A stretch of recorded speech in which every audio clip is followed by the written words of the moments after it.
Imaginez en fait qu'il est l'heure d'aller se coucher, mais votre enfant...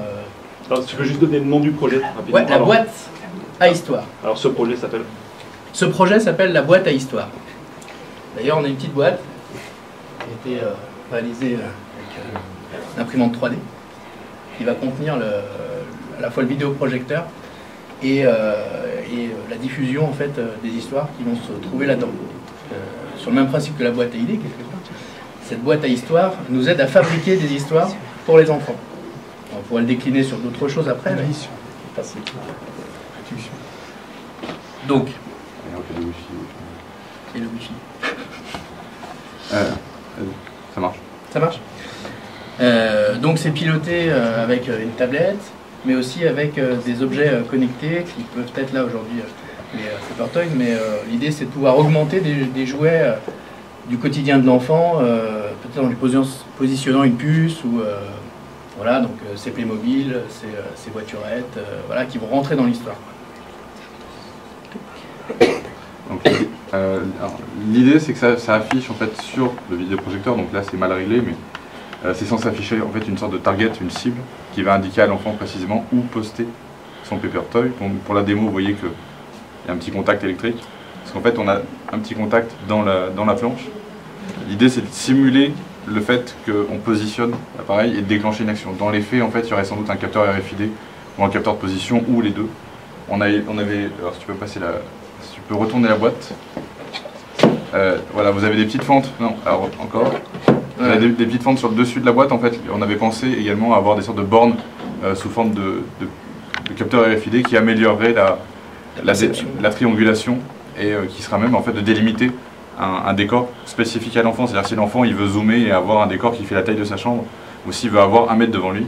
Donc on aurait en fait des petits slots pour venir ranger nos bornes. Donc, vas-y. Voilà, donc là j'ai appuyé sur l'application qui a lancé le dispositif de diffusion en fait par vidéoprojecteur. On a un petit logo qui a été fait spécialement. Et donc on a des petits Papertoys, vous voyez qu'il y a un petit contact électrique. Bon, pour l'information, c'est une canette d'Orangina que mes collègues ont... On l'a fait à la malgache. Hein. Ouais.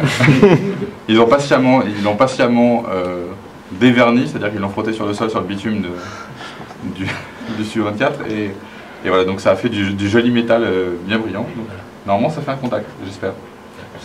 Donc là, le petit garçon a choisi en fait une héroïne. Donc il a positionné, il est avec son papa par exemple, et il va positionner... C'est sûr que c'est celui-là? Ouais, non, c'est l'autre. C'est l'autre. Je vais déclencher l'action.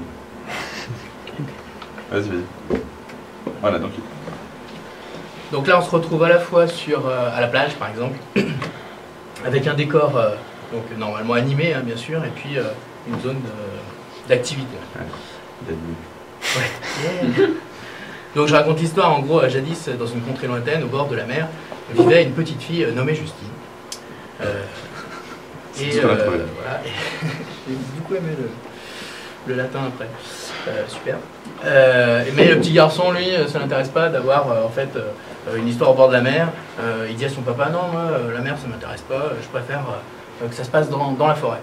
À ce moment-là, on a aussi dans l'histoire déjà des possibilités de choix pour aller changer en fait d'univers instantanément. Et donc on se retrouve dans la forêt. Donc jadis dans une contrée lointaine, au bord de la forêt. Nommée Justine. Un jour elle se promenait dans la forêt quand soudain elle entendit un bruit. Donc là on avait prévu que vous entendiez un bruit, mais tu fais bien le bruit. Ouais, c'est du bruit.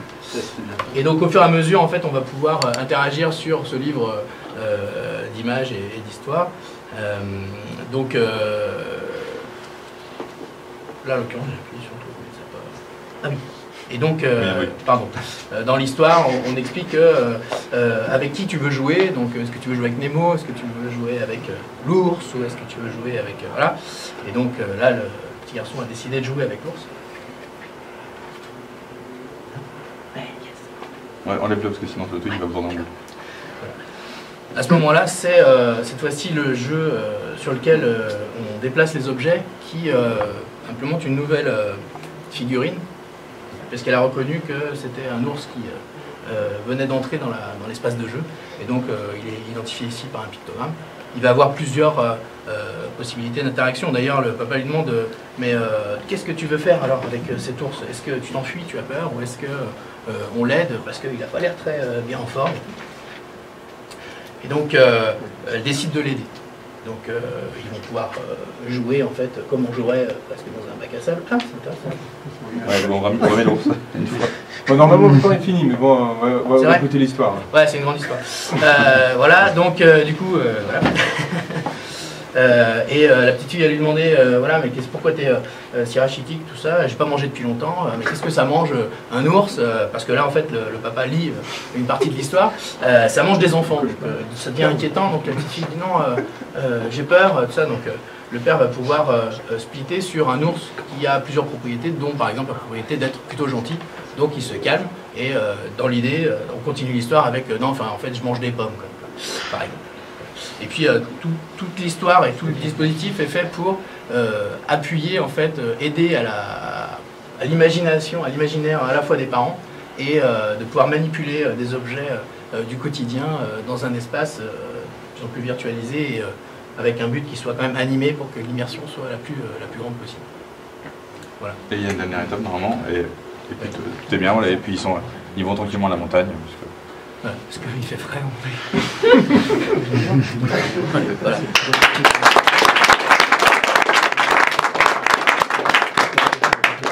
Donc l'idée c'est que ça soit bien sûr miniaturisé sous la forme d'un petit appareil qui serait à même de projeter dans une ou deux directions et à même de détecter, mais donc sans doute avec l'aide de petits capteurs de triangulation de détecter en fait. C'est un peu l'idée par exemple des Skylanders qui existent, donc c'est des jeux pour console où on pose en fait des petits personnages qui vont avoir leur transposition numérique dans le jeu. L'idée est un petit peu la même, donc voilà, on a un objet physique mais qui est détecté et il est capable de dire que c'est un objet en particulier. Il aura une signature électronique, donc une puce RFID, enfin, il y a plein de solutions techniques. Il a peut-être pu déjà rencontrer ces personnages avant dans une autre histoire et peut-être se rappeler. Et surtout l'objectif c'était, là il y a aussi une vision commerciale, c'est que l'idée c'est qu'on puisse améliorer en fait, et enrichir un jouet existant. Typiquement c'est son doudou, c'est son nounours avec lequel il joue depuis des années, mais en fait on achèterait une puce spécifique qui viendrait enrichir son jouet existant, ou son Playmobil, ou son Paper Toy qu'il a fabriqué parce qu'il a téléchargé son truc. On avait pensé à plein d'idées, on avait pensé à une box connectée justement, donc l'idée c'est qu'on soit à même de s'abonner par exemple à un auteur et que l'auteur puisse nous pusher en fait, des histoires régulièrement, parce que là c'est une histoire qui est sur l'iPad, mais voilà, on pourrait imaginer un éditeur, on pourrait imaginer un éditeur en ligne, les possibilités sont infinies. Ok.